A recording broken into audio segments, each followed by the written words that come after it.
Hi, it's Kevin May in the PhocusWire studio. Hi, Prashant Kirtane. You are the founder and CEO of Travelstop, Right. based in Singapore. So thank you very much for joining us. Thank you for the time. And best of luck later. You'll be on the main stage behind us there, pitching Travelstop. So give us your sense, if you can, as to where the business travel sector and the startup scene is, because it's had so much interest these last couple of years. You and I have spoken previously a couple of months ago. Right. And there's, I think I referenced then, there's the trip actions and there's travel, and there's lots of interest in the market. You've had funding yourself. What's fueled this kind of interest in business travel startups? From our perspective, we were trying to solve a problem. My previous company, Travelstop, was acquired by Expedia. So we were using, the business managed travel tools for a couple of years, and lastly, we were not happy with that whole experience. And if you look at the unmanaged travel space in Asia, that's where the significant opportunity lies. So if you look at Asia as a whole, 50% of the travel in the next few years is going to happen out of Asia, the business travel. Yeah. We believe 80% of that is unmanaged. And the unmanaged travel in Asia is the huge opportunity. Like lastly, with the small to business companies and high growth companies. And there are not platforms out there that cater to the unmanaged travel space.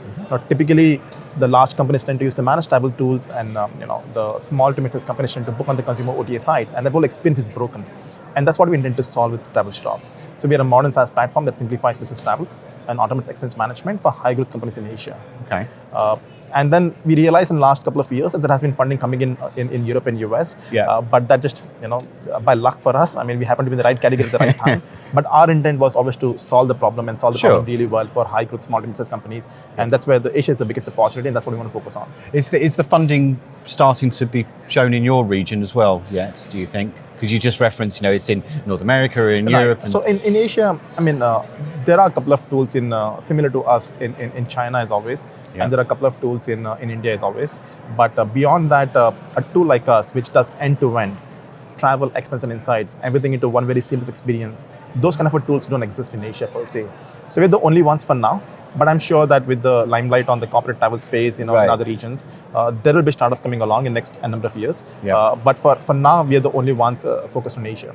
And presumably you'd be very happy with that head start that you've got at the moment, because some people might come along behind you. Right. Okay, so how do you said you're the only one you're doing the start to finish, point to point, or whatever you would like to call it. So is it just easy though? You're probably going to say no, but I'm interested in how you answer it. Is it easy for an existing TMC to just say, yeah, we probably need to solve that as well, and they could just do it because they're not a startup, respectfully, but and they have development resources. Would it be easy just for them to go ahead and do it? So the managed travel tools, they, from the DNA perspective, they're very much focused on the large corporations, and the large corporations have complex requirements, right? Compliance, and lastly, it's a service-driven organization. What we need is a product first kind of an organization. That's where Travelstop comes in. Mm-hmm. So, to me, the managed travel tools at some point can come in, but again, since they're so bogged down by the service first kind of a way of doing things, it's going to be difficult for them to really focus on the product, right? For us, it's all about product experience. If you look at the travel product, it's very similar to the consumer OTA sites, and then there is an overlay of the policies, there is an overlay of the past behavior of the employees in the given company, there is an overlay of the preferred hotels, and it becomes so much easier for the employees to book travel on the platform. And then as they book travel on the platform, an expense report gets created automatically.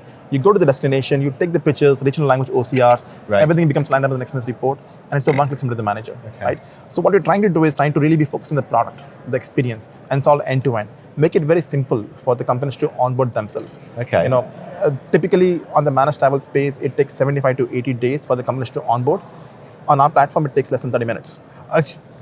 Why does it take so long for those other players? Is it just because the technology and the connection and the integration is hard? It's the requirements. I think certain large companies might have complex travel policies. They might need to connect to various accounting softwares, various HR softwares, right? Mm-hmm. But small to mid-sized companies don't need that per se. So it's a very simple, easy to optimize, easy to connect, from a small to mid-sized company's perspective. So small to mid-sized companies, typically what they do, they go to the consumer OTA sites to book travel, right? They don't have managed tools. They go to the consumer OTA sites, or they manage expenses on Excel sheets, right? So there is nothing much from a technology perspective. And when we come in, we solve the problem end to end, it just becomes easier for them, right? So that's the problem we're trying to solve. So it's Asia Pacific at the moment because that's the region that you're based in. Right. It's an enormous market, so you could probably, without any particularly strong competition at the moment, you could probably just concentrate on Asia Pacific for now, or is there a sense that you would probably need to reach into Europe at some point? No, we are still an early stage startup. I mean, we just recently launched a few months back. So we want to focus on Asia for now. For now, we are not even focused on countries. We are just focused on 4 cities. Right? We're focused on Singapore, Kuala Lumpur, Jakarta, and Bangkok. Okay. And for some reason, Hong Kong really does well for us. We have a lot of good tech companies coming out of Hong Kong using our platform. But from a mid-term perspective, we're largely focused on the Asian markets. Largely Southeast Asian, North Asian markets for now. And then beyond that, we could go to the India and Australia.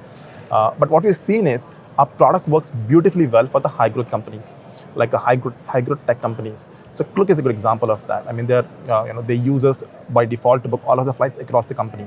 And what you see is, they have offices coming in Europe and they have offices coming in US, but they still continue to use us as a default platform to book flights. Yeah. Right? So we have that experience. So organically, you're going to expand that way. Yeah. So midterm, it's all Asia. Beyond that, as we grow, as we expand, we could go to the other markets. Okay. And it's great that you're working with them, and I'm always interested with startups, especially B2B ones. Right.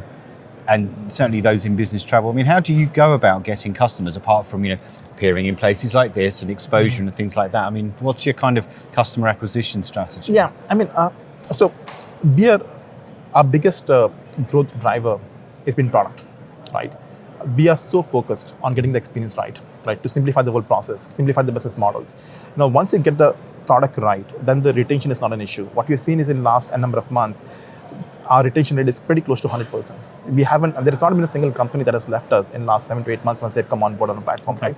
But that's our focus. And once you get that experience right, you essentially get referrals from them, and then you start working on from there, right? So that's the biggest growth driver, and that will be our biggest growth driver for the foreseeable future. Okay. Beyond that, typical SaaS-based models, the marketing initiatives, you have direct sales, top-down driven approach. But again, what you could do is you could be smart around it. You could do segmentation. You could do smart segmentation. You can have different templates, different programs based on the different industries, based on the different personals, like HR, finance as an example. Okay. So that's one way of looking at things. You can obviously look at customer success. But again, from a long-term perspective, you want to try out the bottom-up approach, like reaching out to the employees, like Slack-like approach, and then get them on board and then reach out to the company. Okay. So over a period of time, we will learn and figure it out. For now, it's largely direct sales, top-down, largely focus on the high-growth companies, but get the product right. Okay. That's the key. Prashant, Kirtane, thank you very much for joining us. Thank you. Thank you. Thanks.